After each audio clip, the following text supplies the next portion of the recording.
started comedy, my son was already 3 years old. So he, one, was like, you need to be feeding me with this. And B, I don't give a shit about your jokes or hanging out at all. So, you know, I would like to be here and have you hanging out with me. Right. So that's always, I think that's one of the reasons I've been able to be as successful as I am, is that I was like, I don't give a fuck about hanging. I don't give a fuck about...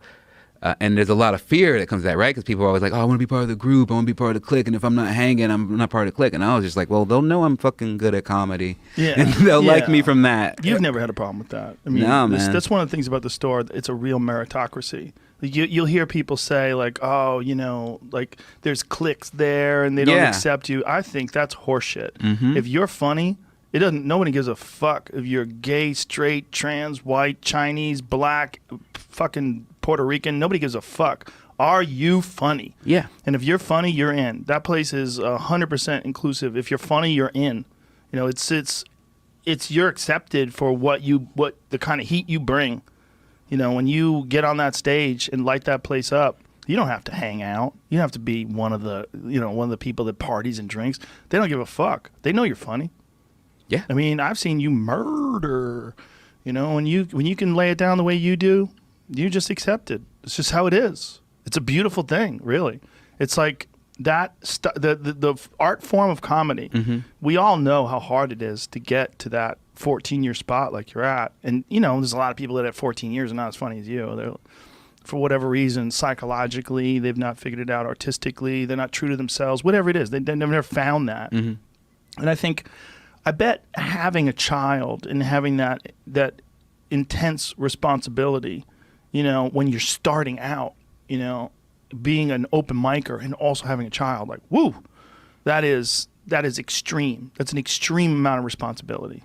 Yeah, I agree, and I've talked about it with the other comics that I know that are parents, because we'll make fun of the laziness of other comics, because they'll be like, oh man, I gotta do this set at midnight, and then I got a meeting at noon. How am I gonna do it? And I'll just be like, well, before I came to this set, I helped my son with his homework. I got to get him up on the school bus at 6 a.m. And then, you know, so like, I don't have any fucking sympathy for you. So. Yeah, well, one of the things that I loved before the store closed down was my schedule was basically I would put my kids to sleep. They would go to bed at like, you know, 8:30, 9 o'clock, and then I would go over my notes, and then I'd have a set at like 10:30. It was perfect. And then when I would come home, everybody would be asleep. So I'd just hang out with the dog and write. You get a chance to come down and not have anybody talk to you. Nothing, man. Just quiet. That's sit balance, down. man. Yeah, that's what it's. That's what for me. That's so big. Balance is so big. You have to have it. You can't just be all about. Because I think. Do you know who Miyamoto Musashi was? Mm-mm. He's a samurai from the 15th century. He wrote this crazy book called The Book of Five Rings. It's all about strategy and how to be the best at whatever you do. And one of the things that he said is like, you have to have the same, you have to do all things with the same intensity and energy. Like you can't just be a guy who tries to kill people with a sword. He was excellent at calligraphy. He was an artist. He wrote poetry. He believed that you had to have a balance as a person, otherwise those flaws would show up in your sword fighting. Oh, that's amazing. Yeah. I love that. That strikes me hard, because I've always believed that in my comedy from the day I started. I was always like, oh, I can never let my life get far away from my persona that I present on stage. I can, you know, always we turning ourselves up to 11 or whatever. But I go from just my experience and my love of comedy, I go, oh, when people get too far from their persona in any general way and they're lying to you, it just starts falling apart, and it starts showing in their act, and it shows in their life. And I've always... is what gives me material, because I just talk about whatever is active in my life, as opposed to being like, well, this is who I... Because if I did that, I'd been stuck when I was 23, just being like, I'm the fat stoner guy, you know? Right. Yeah, you could get caught up in your act, right? Yes. There's a lot of examples of that, even successful ones, like Kinnison. Kinnison is a great example. Bobcat, for up until very recently. Yeah, he, on this podcast, talked about how hard it was to kick. And the people were like, hey, man, do that scream thing. He's like, fuck you. I'm done, man. You didn't want to do it. Yeah, he got stuck. He got trapped. Emo Phillips, he's another one. You know, I mean, emo is like in his fucking 60s now. He's still got to do that weird sort of thing that he did when he was 20. That was kind of cute. You know, but when you're 60, everybody's like, man, is you having a stroke? Like, what's going on up there, buddy? Yeah, that one does still hurt me because he's such a tremendous joke writer. Yes, so amazing joke writer. But yeah. I do see that. Yeah, it's like you have to you can't just go up there and start talking. You can't just be yourself. Yes. Yeah. Which at one point when, that's what I'm learning as you get into it, people start caring less and less about like, oh, that's a crazy ass joke he wrote, and they want to know more about like who are you? Right. Yeah. Yeah. But we were talking about Kinnison. He was the guy who got really caught up in it because his thing was partying. Like he couldn't go anywhere without partying. So like guys would line up giant lines of coke for him. He'd be like, "Oh, here we go!" Ah! And his heart would be beating out of his chest, and couldn't sleep for a week. And his comedy was suffering like real bad. I always point to him as a great example for comedians of someone who was so good for a short period of time and then was so bad afterwards. He was so good around like 85, 86. That was like the Louder Than Hell days. Like, dude, he was revolutionary. Like, nobody had ever seen anything like that. This short, fat preacher go on stage screaming and talking, screaming, "You ever been married? Look at me, look at me." Like, this is marriage. Oh. Like, I was married twice. That's how fucking dumb I am. And you would see him, and it was like this force in nature, but with great material, great insight, great points. And then all of it went away, and then it was like cheerleading. It was like weird. Like, I remember he had this bit about drunk driving. He's like, "We're going to drink, and we're going to drive, and we're going to pull it off. You know why? Because we do it every fucking night. Woo!" And it's like, what? Yeah. And then he was killed by a drunk driver. Yeah. Which is crazy. Yeah, I hate that. I always hate when people use their charm and they use their tricks to push apart false premises. And you're just like, you're fucking lying. I think he was just trying to do it just to... his brother wrote about it. His brother, Bill, wrote a book called Brother Sam. It was a really good book for someone who's a Kinnison fan. Really interesting. We talked about it pretty openly about Sam just stopped writing. His material fell apart, and he just became like a shadow of himself, like an open micer doing a Kinnison impression with like shitty material. It's sad. It is, but it's a lesson for us. Yeah. Like you gotta stay on your fucking game. And then there's also the problem when people know who you are. They come to see you. It's Ron Funches. Oh, we're going to go see him. And, like, we're excited to see you. And everything you say, I'm happy to hear. Yeah. You get your crowd. And the problem is if you're only doing comedy to your crowd, you could really delude yourself. Oh, absolutely. But I think that's why people who are good like to go around to all the different spots. I love to go around and do, like, house parties and the Comedy Store and my shows on the road. You do house parties? Sometimes. Like what kind of house parties? They do dumbass mansion parties and shit. Really? Yeah, there's a lot of weird rich comedy producers, and you're just like, I don't know what your life is, but I will take this money for this event, and then I'll probably not see you again. And you do it at the house? Yeah. How many people? Well, this was way before. Right. It'd be like a couple hundred people. No shit. Yeah. In the yard or something, or inside? Sometimes both, Wow. Yeah. Yeah, well, there's a lot of comedy. There was a lot of comedy in L.A. in strange places. Yeah. I got invited to a lot of yard shows. Guys would show up. Hey, man, I'm doing comedy in my backyard. Best Fish Taco, doing the taco restaurant. Oh, yeah? Yeah. You want a Kill Cliff? Want one of these? CBD what is drinks? It? Sure. Grape CBD drink. Delicious. Good for you. No THC. Well, that's okay. Well, I can give you some THC if you'd like that, too. We have plenty of that. But I got those for us. No, it's not bad. Delicious, right? Yeah. Good for it. 25 milligrams of CBD. Do you take CBD at all? Yeah, a bit. Yeah, might get some to my wife whenever her back is hurting. That's one of my daily things. I think that's so good for you. CBD is so good for you. Just anything you can do to reduce inflammation. Mm-hmm. Fantastic for the body, for the brain. I didn't even know I had anxiety until I started taking CBD. I'm telling you. Well, maybe you didn't. Well, it's relative. I mean, I didn't have anxiety compared to people who have anxiety. But I took CBD. I was like, man, I feel really relaxed. And I was like, oh, okay. I see what's going on. Yeah. No, I like a good CBD. I'll just smoke just a straight CBD sometimes. Oh, yeah? After a workout or something. Yeah, I always say I'm going to do that, and then I grab a regular joint. Yeah. Well, I'm saying I'll mix them up, too. Do you ever smoke weed and then work out? Yeah, my trainer hates that, but yeah. Why does your trainer hate that? He's always like, I can always tell when you're high, when you're smoking weed. He's Dutch, so that's how he talks to me. Yeah, I had a Dutch kickboxing trainer for a while. They have a different way of talking, the Dutch way. Yeah. Yeah. And they don't understand America. They're like, you're so fat. What? You don't have to be. What are you eating, my friend? It is very simple. What kind of foods? Dutch is a weird country, Holland, because if you know, like, I don't know if you know this, but they have some of the greatest kickboxers of all time. All came out of Holland. Real weird. Like a few guys went over to Thailand, started training in Thailand, and fighting in Thailand, and then they brought it back to Holland, and then Holland became like this gigantic kickboxing epicenter. That's crazy. I didn't know that. I did not know that. Some of the baddest motherfuckers of all time come from Holland. Yeah. A place known for like weed shops and red light district and mushrooms. That's why I go. That's one of my favorite places to visit. Yeah? Yeah. 4 times I've been to Amsterdam. I've never been. Love it. And it's not even, you know, you can get just as good, if not better, weed here in California for sure. But it's just the vibe. It's just the lack of anyone ever being like, oh, you dumb stoner. None of that. Like, I remember I was sitting in a coffee shop and a guy tried to sneak a beer in, and then they kicked him out and like, no drinking. And I was like, I like it here.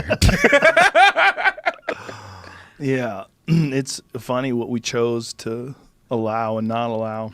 You know, well, where I'm going in Texas, you still, I mean, Austin, it's legal essentially. They've decriminalized it to the point where the cops won't arrest anybody for weed. I mean, they don't want you selling large quantities of it, but it's still not legal. It's still not legal statewide. It's the dumbest thing to make illegal. It just makes zero sense. You know, I see the argument for making alcohol illegal, but I would never agree with it. I think people should be able to do whatever they want. You know? Yeah, I'm with that. But the argument for weed being illegal is the dumbest. It doesn't make any with sense. Personal responsibility. Yes. But we have so many arguments that we're not really good at it. Yeah. So. Well, look at what's happened with COVID. Yeah. That's the best. I mean, if you look at we're so bad at it. Yeah. America is so bad. Our response to COVID and how we've handled it and allowed it to spread, we're the worst. Yeah, I mean, you know, I'm a big pro wrestling fan, and that's the thing that's been making me angry because just as much as I miss comedy, I used to go to my wrestling shows with my friends and my buddies, and now I'm watching the Japanese wrestling that I love and seeing that they have full crowds all sitting there in masks, just hanging out because they are good at handling their fucking business. And I was just like, that's because when you're just sitting here, you're like, oh, well, we're all falling apart and it's just how it is. But then you start looking over at other countries and you're like, well, no, they figured some shit out. Well, this virus is so sneaky, man. Even Japan has had a resurgence recently. It's so weird, man. It's the weirdest fucking virus. It's just like New Zealand even had a resurgence. New Zealand had over 100 days with zero cases, and then they just got a I think it was it 4 or something like that? Got it, and one family got it. And One they're trying to family. figure out how that happened. So they shut down the city where they're at, sort of. Like they stage 3 or something. One family. Yeah, so one family of 4 has it. Sneaky fucks. What have they been up to? Maybe they got some bad tests, but probably not. They're trying to trace how it happened. Whew. It's such a weird disease, man. I know so many people that have gotten it now. I think I know about 9 people, and so many of them have different symptoms. I know people that got it and they just got a mild headache and they felt like shit for a day, and then they were fine. And then I know other people that, like Michael Yo, who's on death's door. You know, but when people ask me about that, there's extenuating circumstances. Like if you listen to Michael's story, he was worn the fuck out. Flew all the way to New York, did shows, did morning radio, did TV, flew all the way back, and then got in a car with his family, drove to Vegas, hung out with his wife's mom's family, hung out there for a while, and then drove all the way back home same day, and then had auditions the next day, and then had auditions the day after that, and then boom, it hit him. His immune system was compromised. Yes, he was wrecked. He was exhausted, and low vitamin D. Vitamin D seems to be one of the big factors, gigantic factor. There was a recent study that Dr. Rhonda Patrick sent me yesterday that I have to go over. But one of the things that she said was that in a series of studies they did where they showed people in the ICU for COVID, more than 80% of them had insufficient levels of vitamin D. And out of the people that were in intensive care, only 4% had sufficient levels of vitamin D. Gotta take your vitamin D. Do you take vitamin D? Yes, I do. Do you? I How much take you vitamins. Take? How much you take? I don't know. I just whatever's in the bottle. It tells me. Oh, one of those things. Yeah. Multivitamins? No, it's a full. Wait, yeah, the D is in the multi. Yeah, so Yeah. the full C, then the multi, the B, something called arginine that I don't know. It's an amino acid. Yeah, that I do know that, but I don't know what that means. Helps build muscle. Okay, I'm glad I'm taking it. Yeah, branch chain amino acids are really good post-workout. Yeah, take it after. Yeah, I'm supposed to take it after meals. my workout, but before my. Yes. What kind of protein drink are you drinking in that thing? What is that? This is just like some bullshit. This is like Metrex, just regular. But I'm actually, I need to figure out a better powder because I just got on it and just got the basic, like, oh, this tastes chocolatey. I'm pretty sure it's not great. But I'm sure you can tell me some good ones. Yeah, I find hemp to be the best protein powder, the most easily digestible. I have zero problems with it digestion-wise. Like, if I drink whey, an hour later, I got to stay the fuck away from people. Otherwise, I'm going to be farting. I don't tend to have a problem with whey, but I always have less of a problem with hemp. That's always fine. Yeah, it's the most digestible for me. I mean, it's just easy. It's also something that I can eat literally. I can drink it rather literally an hour before a workout and have zero problems. Just take it with a little bit of coconut water, mix it up. You know, it's just simple, easy. You know, I use the Onnit kind, but there's a lot of good hemp powders out there, and it's very absorbable. You know, it's very bioavailable form of protein in terms of plant protein. The two best I find plant proteins are pea proteins really good and hemp protein. I think hemp protein's a little better, at least in my experience. Okay, I'll look into some hemp protein. But Metrex is delicious. It is delicious. It's like you're getting yourself a little shake. Yeah, that's what I do in the morning when I have my favorite breakfast. I get a rice cake that has a little bit of almond butter and a little bit of apple butter, and then I have a shake, and I go, ooh, I'm having shake and cake for breakfast. It's just mental games. Yeah. What did you, when you first started losing weight, how much did you weigh? 360. Wow. So you lost well over 100 pounds. Yeah, let's see, right now it'd be 130, 135. Wow. That's amazing. What's the ultimate goal? I'd like to be around 200 and just keep staying lean and just keep putting on muscle a bit. But yeah, I'd like to lose like another 15 pounds. Nice. Yeah, you could do that. Yeah, just man. focus. Yeah, I mean, you're at the home stretch. Yeah, that's been the fucking, that's what sucks. Because then I'm like, why can't I have a cookie? And then I have one, and then I realize why I can't have a cookie. Because then I eat the whole fucking box of cookies, so. Yeah, I can't fuck with pizza. No. If I have one slice of pizza, I just, the glutton in me goes off, and I just want to eat that whole thing. Mm-hmm. Gotta abstain. Mm-hmm. Do you miss traveling? I do. Yeah, actually, I do. I was talking with my wife a couple of days ago because we were watching some 90 Day Fiancé, and they were. What is that? You never seen it? No. Oh, it's just a show. It's a whole complex of shows where people from other countries meet people in America and they get married. And they have to get married within 90 days once they move to America. But then also we've been watching The Other Way on the recommendation of Eric Griffin, where Americans move to other countries for their significant others, and that's been insane and beautiful. It's been beautiful to watch together. Why is that? It makes our relationship look so much stronger.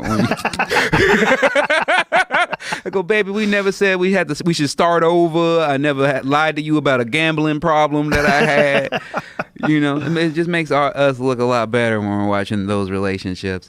But they're at the airport a lot, and I would go, oh, that's PDX. Oh, that's that's. And she's just like, oh, she's like, why are you getting so excited about seeing these airports? And I was just like, I think I just fucking miss the whole process. I just miss knowing, oh, I'm going to a new city, new people are going to see me. I might meet some new friends. Like, you know, I miss that. Have you been writing? I've been writing a bit. Yeah. Go ahead. What's your process? My process is usually from, like, if we're talking about from start, I kind of work on this little grid where I just break it down into love, hate, and fear. and then I just kind of get stoned or just sometimes not stoned at all, and I'll just play some instrumental music, and I'll just write about what I'm scared about, what I'm pissed about, what I'm in love with, and then I then take those topics and try to figure out jokes about what's going on in my life. That's interesting. Have you always done it that way? Yeah. Love, hate, fear. Mm-hmm. Where'd you get the inspiration to do it that way? I think I just got it from a writing workbook from when I was in like an English class in high school. Really? Yeah, it was just about how you would brainstorm writing a paper. It's a great idea. Yeah, I mean, it helps me get the basics down. So instead of like, oh, I'm writing this joke about this, it's like, okay, I'm writing about my wife because I fucking love my wife, or I'm writing about my son, or I'm scared about COVID, or I'm scared about this, or, you know, the more specific I can get about what exactly I'm scared of, or I'm scared, I'm afraid of, you know, or what I'm in love with, and just the more specific I can get, the better the jokes are. And so it's a lot of work that way. And then sometimes at 2 in the morning, I'll just be stoned and something will pop in and I got to go chase down a notebook. Yeah, the stoned ideas that just pop out of nowhere are the weirdest ones. Like, what? That's not even my idea. That's the universe's idea. Yeah, giving it to you. But I usually find that it doesn't give it to me if I haven't put in that earlier work. Right. Right. Yeah. It'll give me a gift for putting in the shitty work of trying to figure out this. How the fuck am I going to break this down? And then in the middle of the night, some completely joke, some other left field joke will just pop in and it'll be fully formed, set up, punchline, everything. Yeah. And I'm just like, I'm just like, thank you. Yeah, it is crazy like that, right? It is crazy. That put in the work part is what. You ever read Stephen Pressfield's The War of Art? Mm-mm. It's a great book. It's a real small book too. I buy stacks of them in the old studio and I'd just hand them out to guests, like especially comics. I'm like, trust me, just read this, because one of the things it's about is about establishing the laws of your work, like the way you work. You're a professional, and you show up every day as a professional, and you sit in front of that computer or that notebook, and you call upon the muse, you know, and whether or not the muse is real, if you do the work, it acts as if it's real. Yeah, I agree. Yeah, I believe in that all the time. Yeah. I've been talking to myself lately, just like, then that's what's been keeping me with my health and my writing and my meditating and whatever, is just like figuring out who I am and what works for me, and then being like, you follow those fucking rules. Yeah. Don't break your rules. Yeah. Whenever you break your rules, shit doesn't go right. Even though it might look cool, it might look amazing, it might be like, oh well, this time if I break my rule, it looks like it's gonna be a dope and I'll get a bunch of money. Never works out. Never. So just don't break your fucking rules. Yeah. And I'm just, it's hard, but I've been working on that. It's just like, oh, I got to eat well, I got to work out, I trust my intuition, I'm the leader, I'm the fucking boss, I don't let other people lead me. I lead even if I don't know where I'm fucking going. Right. I lead, and I just follow those rules. Have you had that issue with like representation, like agents or managers trying to tell you what to do or guide you into a way that you didn't think was you? Oh, no, not for me. I've been truly blessed in that. Truly, but I think I have like one of the best managers in the fucking world. Like, she's amazing. She's married to the game. She's my name's Melanie Truitt, Brian Posehn's wife, and she's been my manager since before I moved out of LA. Like, she paid my fucking rent when I couldn't afford to pay my rent. Like, she's looked out for me every step of the way. That's awesome. There's been fucking like, this show is going to series. They are making an offer on you. This will give you a bunch of money, but it's not the right project. Let's fucking pass. Wow. You know, and that was like in the past. And I mean, that happened a couple of weeks into COVID. We were both scared shitless. I know she was scared shitless about that 10%. A guaranteed season. Yeah. And she was like, no, this isn't. She's like, you've already done parts like this 3 or 4 times. So you can do this. This will be there for you. We're shooting for bigger things for you. And just like her belief in me and drive for me have always been there. Like, I never ever feel like she's ever sold me short so that she can get a check ever. That's huge. That's huge. It's rare. Yeah, I do know that. I have many friends that have really bad managers that give them terrible advice to take projects that are just short-term financial gain at the sacrifice of long-term career options. Mm-hmm. Oh, my manager, if she sees the word exclusive in any contract, she's just like, we ain't fucking with them. You are not exclusive to anybody. You are dating around. That's great. That's great attitude, man. That's what's interesting about today's climate. It's like you don't get a lot of real managers anymore. Mm-hmm. You almost have like comics who have two agents.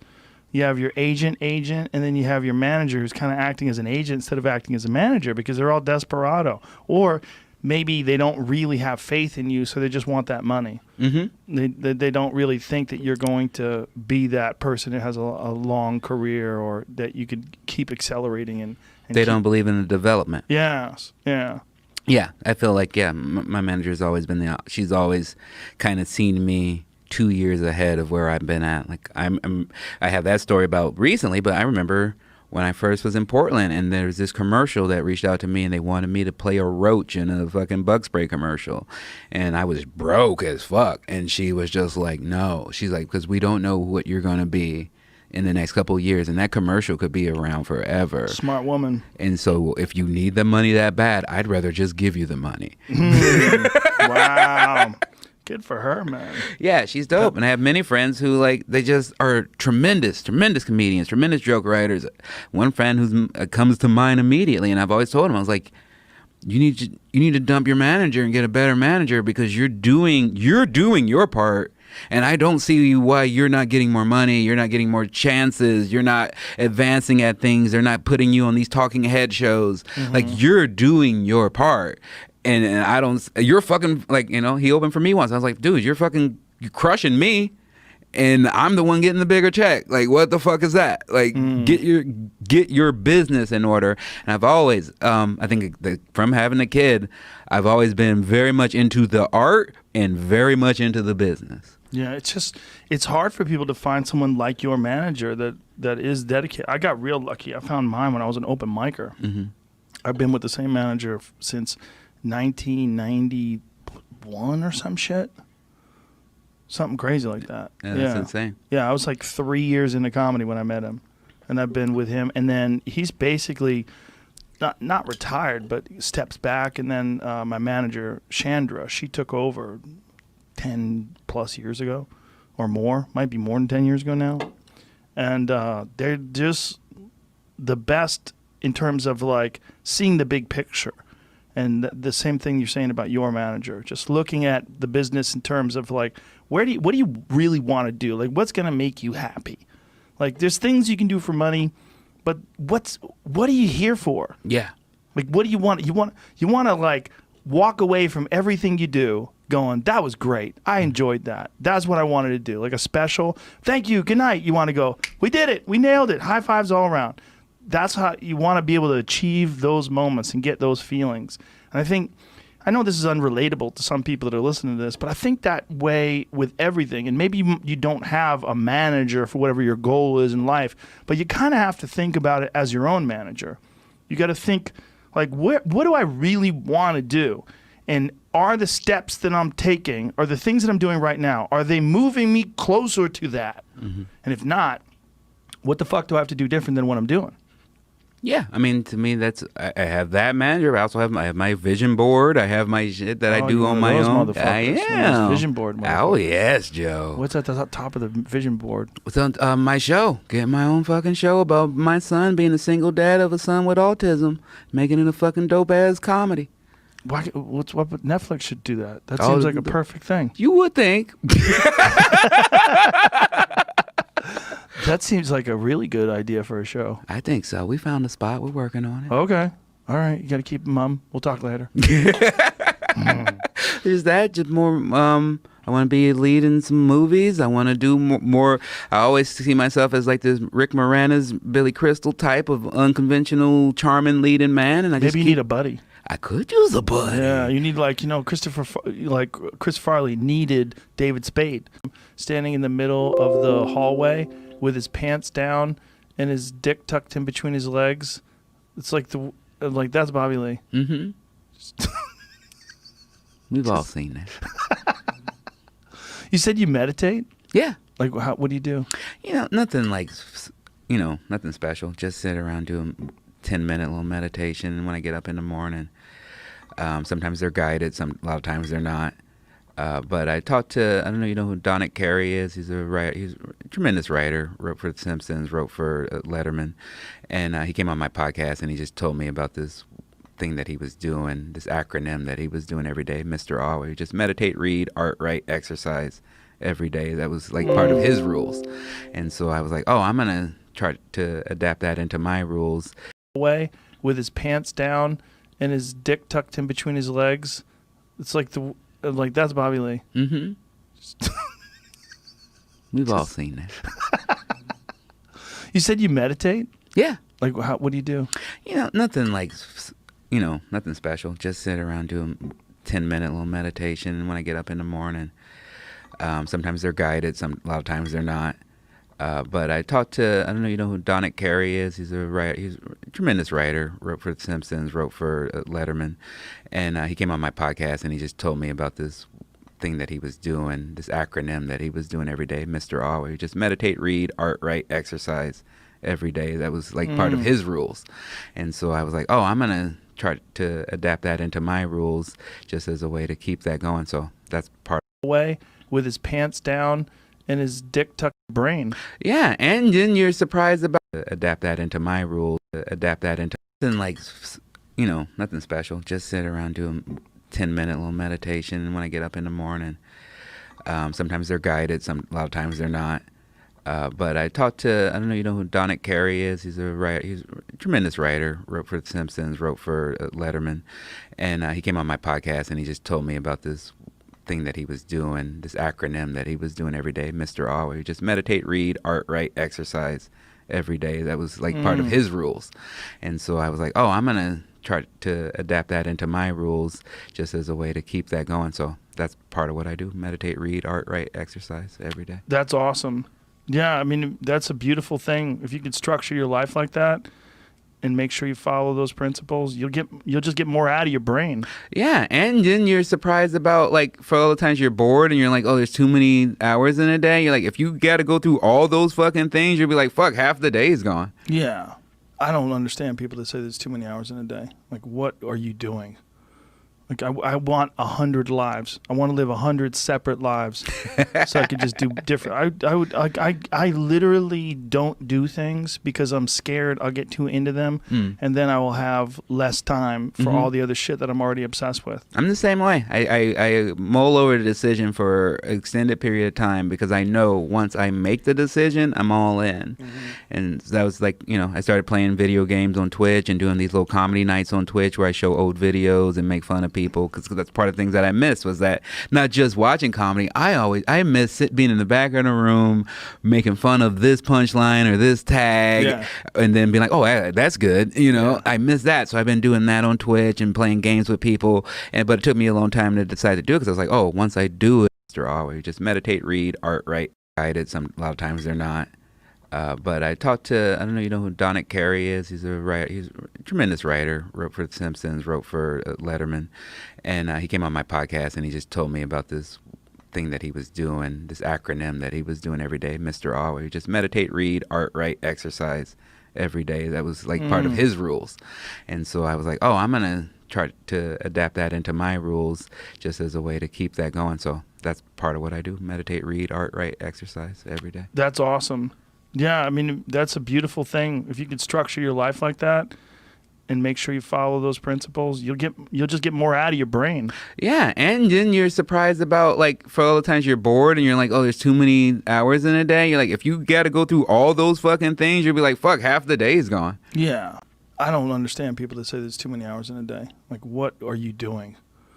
Like I want 100 lives. I want to live 100 separate lives, so I could just do different. I literally don't do things because I'm scared I'll get too into them, and then I will have less time for all the other shit that I'm already obsessed with. I'm the same way. I mull over the decision for an extended period of time because I know once I make the decision, I'm all in. And that was like, I started playing video games on Twitch and doing these little comedy nights on Twitch where I show old videos and make fun of people, because that's part of the things that I missed, was that not just watching comedy. I miss being in the back of the room making fun of this punchline or this tag, and then being like, oh, that's good. I miss that. So I've been doing that on Twitch and playing games with people. But it took me a long time to decide to do it because I was like, oh, once I do it, I'm stand up, acting, whatever. If I choose to do it, I go full force. Yeah, you get into it, right? Yeah. And then it becomes a part of your daily routine, and then you're trying to get better at it. Yeah. Podcasting. Yeah, man. The Twitch thing seems like you could eat up a lot of your day just fucking around on Twitch. You can. Do you have a good chair that supports your back well? I got a solid chair. I could use a better chair. I could definitely use a better chair. What about the chair you're in right now? Do you like that one? It's pretty nice. It's very good. Yeah, it's solid. I like these. It's good for the back. Yeah. Ergonomic. You need something ergonomic. Yeah. You don't want to develop back problems because of COVID. No. Like all the people that are just sitting down all the time. Yeah. Well, that's why, again, the two treads a day, just make sure keeping myself upright, moving. So when you do this meditating thing, you do it every day, 10 minutes. You start your day this way. Do you go to a place, like quiet place in your house where no one's around? I usually do it right there in bed. Make up the bed, get everything together, sit there, meditate for 10 minutes. Usually try to do it before my son wakes up, before the neighbors wake up, because their family doesn't seem to be as structurally strong as ours. Oh, you got wacky neighbors? And they like yelling at each other. Yeah. Oh, that's a bummer. All day. And then the wife, when they had a fight, because then in the morning the wife will come out in the morning going, I love you! I love you! Oh. I love you! She's like, he's not saying it back, lady. Oh, no. Oh, no. Yeah, they're not doing well. There's a trap that some people get in, that fight, break up, make up trap. Because it makes everything so exciting. Mm-hmm. That's the problem. High school. Yeah. Yeah, that's why I got married on Friday. Super chill. Super ass chill. The wedding was so chill that I was like, this is going to be a great marriage. Like, we just got dressed. I got my son dressed and went off with my friend. She got dressed with her friend. We met together at the place. The guy just went over his dumb spiel, and then we talked to each other. Went home, took some pictures. We ordered in from one of our favorite restaurants. We watched 90 Day Fiance, and then we fell asleep and had sex the next morning because we knew we were going to be there. Did you get married during COVID? Yeah. Oh, wow. Yeah. No, this last Friday. Oh, well, congratulations, Thank man. you. Thank you so much. That's why you're so excited about it. Let me talk to you in a couple of years. Well, let me show you a picture of her. I've seen a picture of her. She's beautiful. Congratulations. Yeah. It's one of the things about being talented. Yeah. Yeah. You get boxed above your weight class. Oh, wait. Yeah. Oh, yeah. I was like, if I didn't do comedy, I'd never even see you. That's cool, though. That's a bright spot. You'll always look back on the time you got married and go, damn, we got married during one of the weirdest times in the history of the United States. Yeah, man. Leaning into what's solid when shit's all falling apart. That was actually, we got engaged before it, of course, but I was like, I'm pretty sure. I was a little gun shy because I got married when I was in my 20s, and obviously that didn't work out too well, and I had my son, and I remember leaving my home there, and I was like, this will never happen again. I will, and it still will never happen again. But I was still a little gun shy, but because I was like, we're in the good times. We go to Nice. We go to fucking wherever. And sure, we'd hang out at home, or she'd go on set with me in some indie movie in Oklahoma, and we'd still have fun. And so I knew she was a good woman. I knew that I could trust her, but especially when the shit goes down and everything's going bad, and she's out there like, okay, well, what do we do? What we need to pull back on? What can we, purchase less of? And and then I thought I might have to go out of the country for this role for a few months, and I was like, oh shit, I'll leave my son with her, and I had no worry. And I was like, even when he was with his mom, I would be worried, but with her, I know she's got him. I know she loves him. I know she's got his best interest at heart. And that really was when it clicked in, and I was like, oh, this is my wife. Like, this is my person. That's beautiful. I love stories like that. Thank you. That's amazing. Congratulations. Yeah, she's special. She's a special person, I think, because she's a little small town Canadian lady, so she doesn't know how hot she is, you know. Yeah. That could be a problem here. Yeah. Oh, she's figured it out. She's figured it out. There's a lot of guys, you know, try to hit on her every fucking day, but I'm not worried. Good for you. Good for you.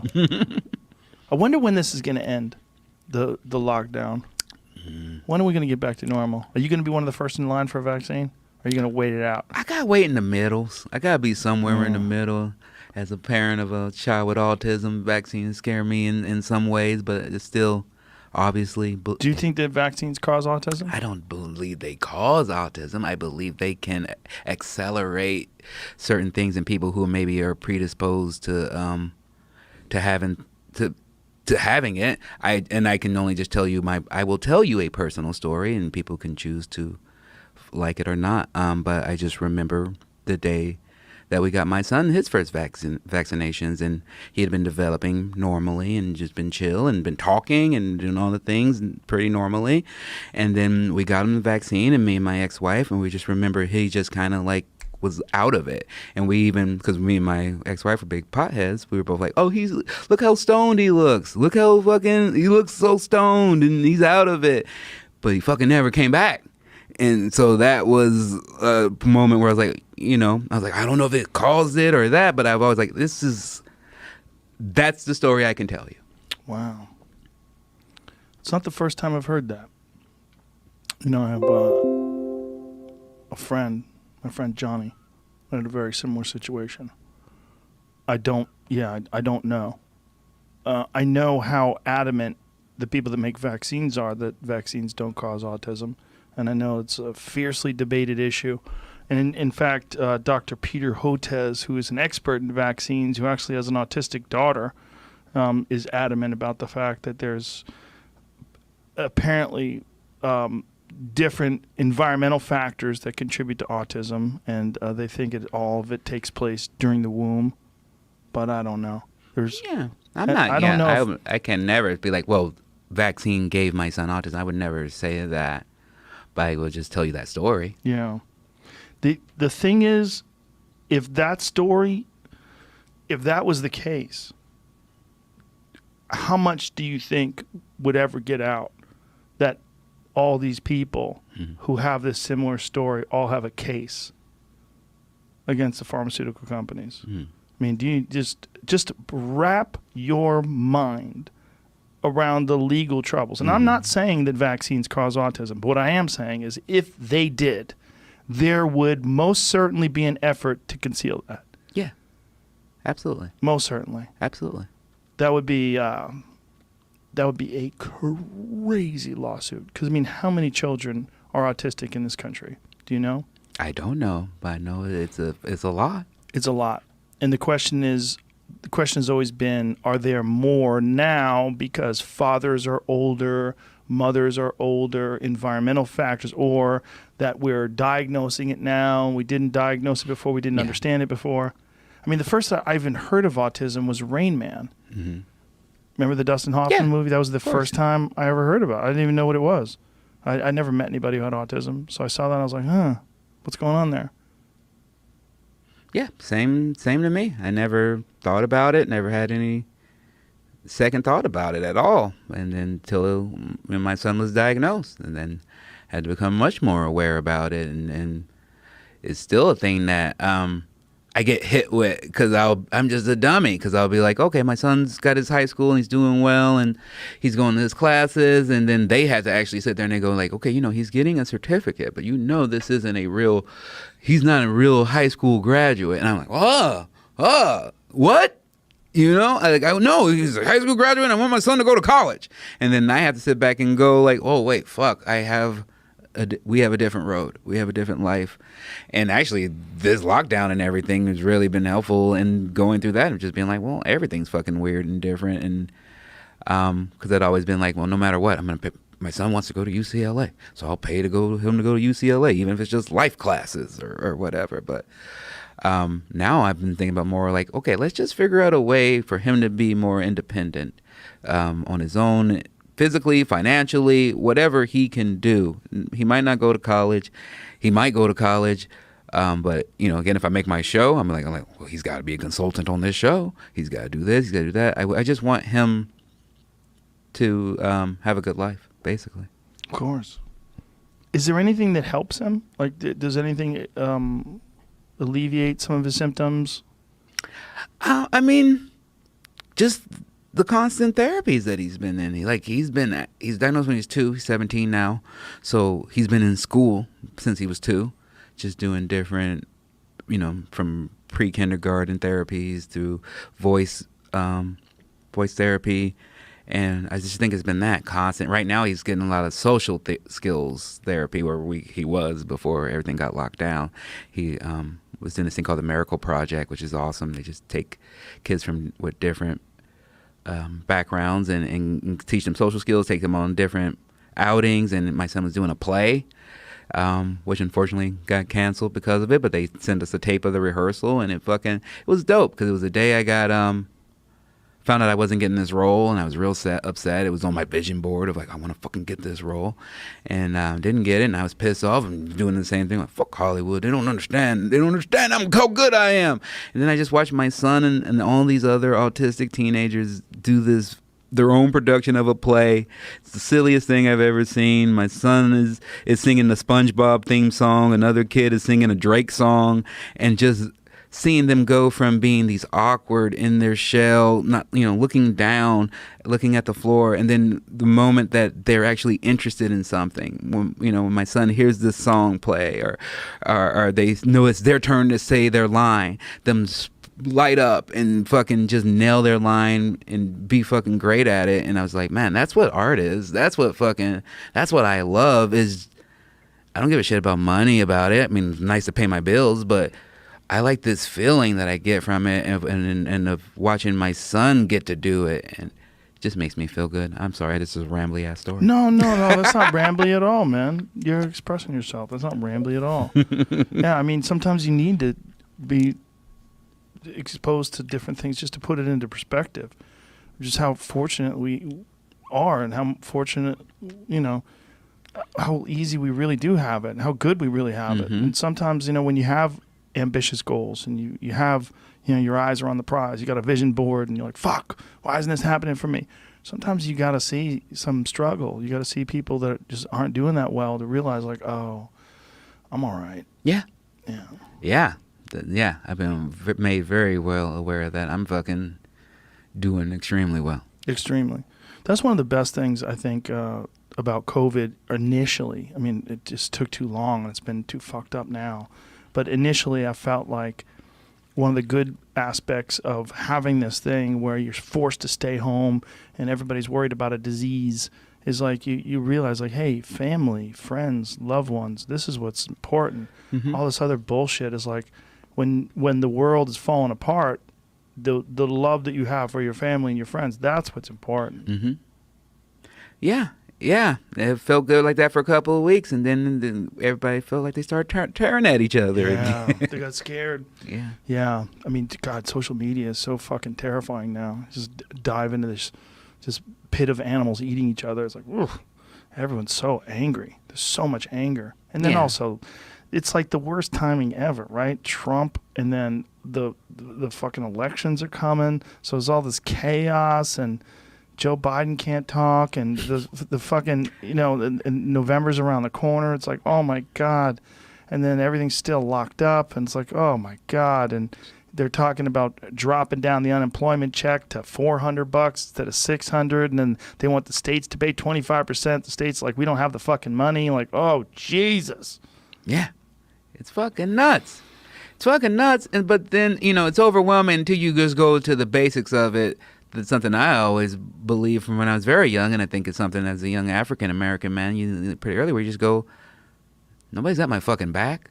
I got to take care of me. Yeah. No one's got my fucking back. The government does not have our back. Not at all. It's not possible. Not one bit.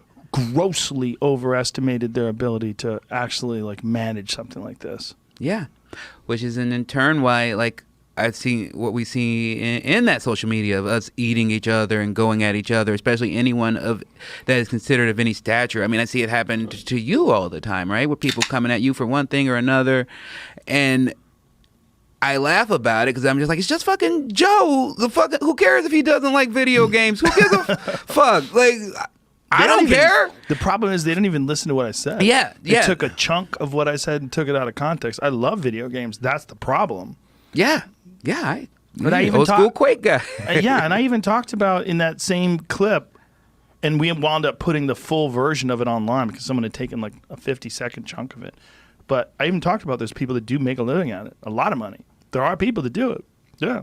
But I'm saying for a lot of people that waste, if you want to do something else, like if you're trying to do something with your life, you can find things that will waste all of your time. And that's one of them.